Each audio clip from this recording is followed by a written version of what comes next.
Christy Haas in for Len Cannon tonight. Thanks for joining us for 11 News in HD.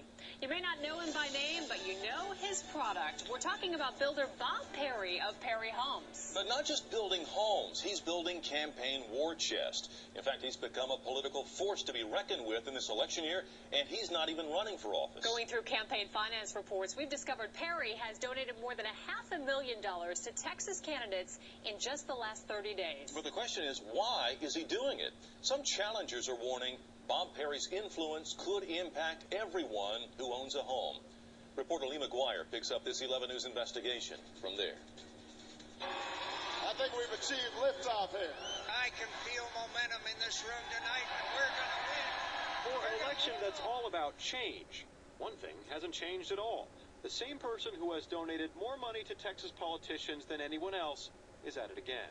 Thank you for voting. Former Clear Creek school teacher Sherry Matula is running for the Texas House.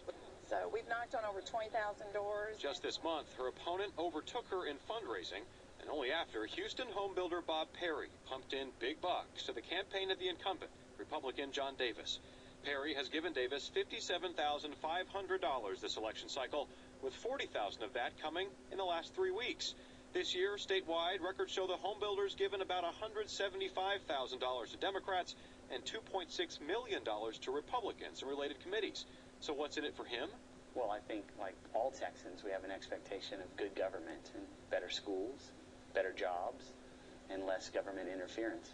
Perry's spokesman says the home builder supports more Republicans because there are more of them in office and because they've handled the economy well. Bob Perry thinks we're idiots. Clear Lake activist John Corbarubias thinks Perry is in it for another reason, to block an attempt to shut down the Texas Residential Construction Commission. That's a builder regulation agency set up to help homeowners.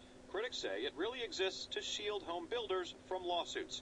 This year, another state agency recommended abolishing the commission, writing, quote, without true regulation designed to ensure public protection, Texans are better served without the Texas Residential Construction Commission. That commission is protecting his builder buddies. And so what he's doing is making sure that all the people on the Sunset Commission and all the people that are in districts like his state representative and his state senator are funded by him so that he could get his votes the way he wants to get them. You have roughly 20 million voters in Texas. No individual can impact it in this fashion.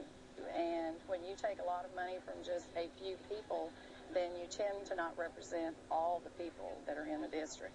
So if this election really is about change, it seems money is as important now as ever. Now, we tried to reach the incumbent in that race, John Davis, but he has not returned our calls yet. As for the Residential Construction Commission, Perry's spokesman says he supports its intent, but would also support abolishing the agency if that's what lawmakers decide this year.